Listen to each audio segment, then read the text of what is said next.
Okay हाम्रो त्यस्तै गरी 2 मा रहेको छ ठाउँ खुरिमुल इको नेउङ्वा अल्माजुन अविरुल खोरुसिप्सियो भनेको छ है। तलको यो प्यासेज पढेर चाहिँ मिल्ने हवी शब्दकोश चाहिँ छान्नुहोस् भनेको छ हैन।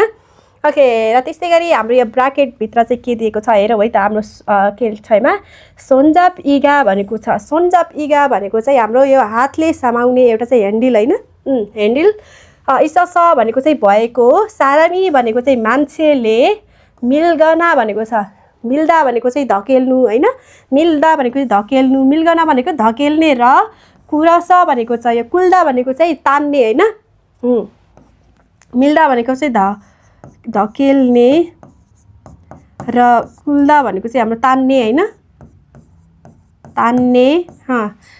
धकेल्ने र तान्ने एउटा चाहिँ हाम्रो साङ्जा ना भनेको चाहिँ बाकस, छिम भनेको चाहिँ सामान, बाकस र सामानलाई दुङ्गुल भनेको छ आदिलाई, ओम्गिल्ते भनेको छ, ओम्गिल्ते भनेको चाहिँ ओसार पसार गर्ने बेलामा हैन, सार्ने बेलामा चाहिँ सायुङ हानुन प्रयोग गर्ने, फाल्खुई थालिन भनेको चाहिँ एउटा चाहिँ पाङ्रा भएको हैन, पाङ्रा भएको उनबान थोगु हिम्निदा भनेको चाहिँ ओसार पसार गर्ने एउटा औजार हो भनेको छ हैन। फेरि हेरौँ त यहाँ चाहिँ के भनेको छ हाम्रो फेरि हेरौँ यहाँ चाहिँ के भनेको छ हाम्रो चाहिँ के भनेको छ भने हातले चाहिँ समाउने एउटा ह्यान्डल भएको हैन, ह्यान्डल भएको चाहिँ मान्छेले चाहिँ त्यसलाई धकेल्न र तान्न चाहिँ प्रयोग गरिन्छ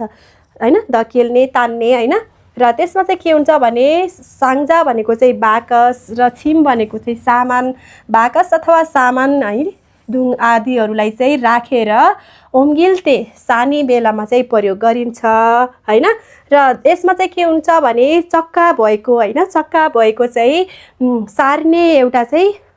थोगु इम्निदा औजार हो भनेको छ हैन। र त्यसै गरी अप्सनमा हेरौँ है त। अप्सनमा चाहिँ कुन रहेको छ यसको आन्सर। ओके यसमा 1 मा रहेको छ हेन्दु फारेथु भनेको छ। यो हेन्दु फारेथु भनेको चाहिँ हाम्रो सामान राखेर चाहिँ एउटा पारेट भन्छ, पारेट हैन, सामान राखेर चाहिँ त्यो ओसार पसार गर्ने एउटा चाहिँ औजार हो हैन। यो हेन्दु फारेथुमा चाहिँ के हुन्छ भने हाम्रो हेन्दु फारेथुमा चाहिँ हाम्रो छाङबी भन्ने आउँछ, छाङबी।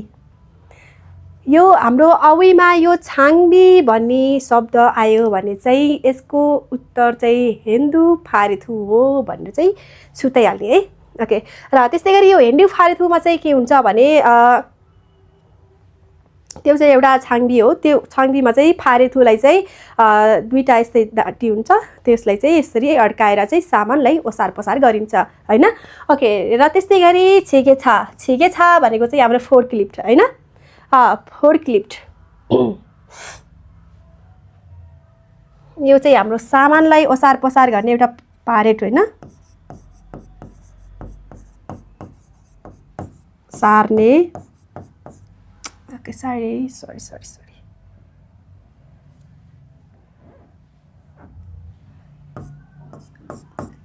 सार्ने पारेट हो यो चाहिँ है। र त्यस्तै गरी हाम्रो अर्को रहेको छ छिगेछा भनेको हाम्रो फोर्क लिफ्ट भन्छ। फोर्क लिफ्टले चाहिँ के गर्छ भने हाम्रो अग्लो अग्लो ठाउँहरूमा चाहिँ सामानहरूले चाहिँ ओसार पसार गर्ने बेलामा चाहिँ प्रयोग गरिन्छ फोर्क लिफ्टले हैन। फोर्क लिफ्टले चाहिँ हाम्रो अग्लो अग्लो ठाउँहरूमा चाहिँ ओसार पसार गर्ने काम गर्छ। र त्यसै गरी यो हेन्दु फारेथुमा चाहिँ के हुन्छ भने यो जस्तै फारेथु हुन्छ, त्यो फारेथुमा चाहिँ त्यो अड्काएर चाहिँ सामानलाई चाहिँ माथि तल माथि जता अग्लो ठाउँहरूमा जुन त्यस्तो ठाउँहरूमा चाहिँ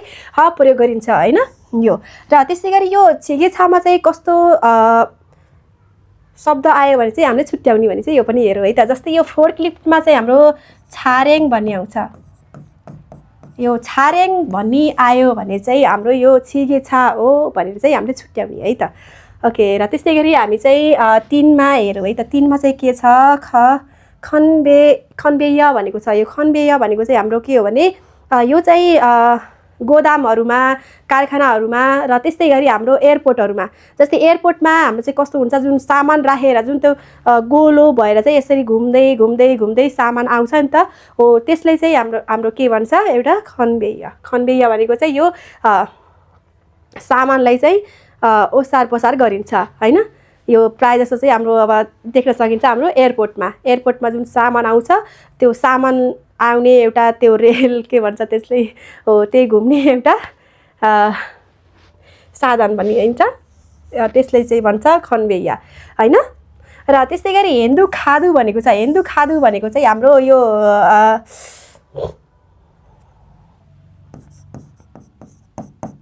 हार्टेड ट्रली भन्छ हैन सानो हार्टेड ट्रली भन्छ हैन यो हेन्दु खादुमा चाहिँ के हुन्छ भने हाम्रो छक्कुन सुरे भन्ने आउँछ यो छक्कुन सुरे भन्ने आउँछ हैन यसमा हाम्रो छक्कुन सुरे आयो भने चाहिँ हाम्रो के हुन्छ हेन्दु खादु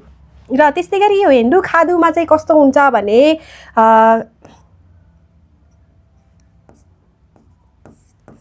खाबेवन मुल्गन भन्छ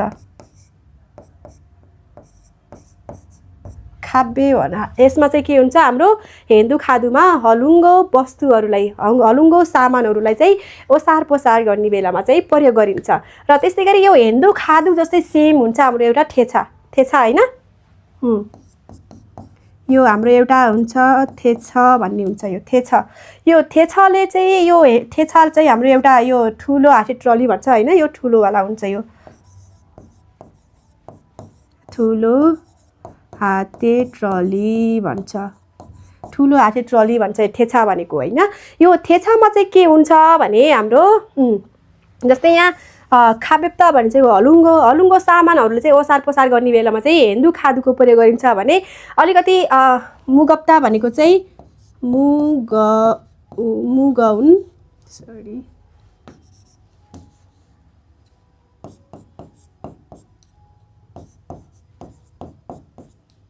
मुगौन मुल्गन भनेको चाहिँ यो गरुङ्गो सामानलाई हैन यो थेछाले चाहिँ के गर्छ भने हाम्रो चाहिँ गरुङ्गो सामानहरूलाई चाहिँ ओसार पसार गर्ने बेलामा चाहिँ प्रयोग गरिन्छ र त्यस्तै गरी यो थेछामा चाहिँ के हुन्छ हाम्रो ठोगु भन्ने हुन्छ यो ठोगु भन्ने अर्थ आयो भने ठोगु भन्ने शब्द आयो भने चाहिँ यो थेछा हो भन्ने चाहिँ छुट्टै हाल्ने है र त्यस्तै गरी यो छक्कुन सुरे भनेको चाहिँ यो आयो भने चाहिँ हाम्रो हेन्दु खादु हो भनेर चाहिँ छुट्याइहाल्ने है र अहिले चाहिँ हाम्रो यहाँ चाहिँ के भनेको छ भने हातले समाउने एउटा ह्यान्डल भएको हैन ह्यान्डल भएको एउटा चाहिँ मान्छेले चाहिँ धकेल्न सक्ने तान्न सक्ने एउटा चाहिँ यो साङ्जा बाकसहरू अथवा सामानहरूलाई चाहिँ ओसार पसार गर्ने बेलामा हैन प्रयोग गरिन्छ र त्यस्तै गरी यसमा चाहिँ के हुन्छ भने हाम्रो पाङ्ग्रा भएको चाहिँ सार्ने एउटा औजार हो भनेको छ हैन र त्यस्तै गरी हेन्दु फारिथुमा चाहिँ त्यस्तो हुँदैन हैन हेन्दु फारिथुमा चाहिँ त्यो हुँदैन त्यसकारण यो भएन र त्यस्तै गरी छिगेछा भनेको फोर्कलिफ्ट हो फोर्कलिफ्टमा पनि त्यो हुँदैन त्यसकारण यो पनि भएन र त्यसै खन्फेय भनेको चाहिँ यो पनि भएन र यसको आन्सर भनेको हाम्रो 4 नम्बर भयो है हेन्दु खादु यो चाहिँ हाम्रो हेन्दु खादुमा चाहिँ पाङ्ग्रा पनि हुन्छ यसमा चाहिँ सामानहरूलाई राखेर जस्तै यो हाम्रो सामान सानो हलुङ्गो सामानहरू बाकसहरू राखेर चाहिँ सार्ने प्रयोग गरिन्छ त्यसकारण यसको आन्सर 4 हुने भयो है ओके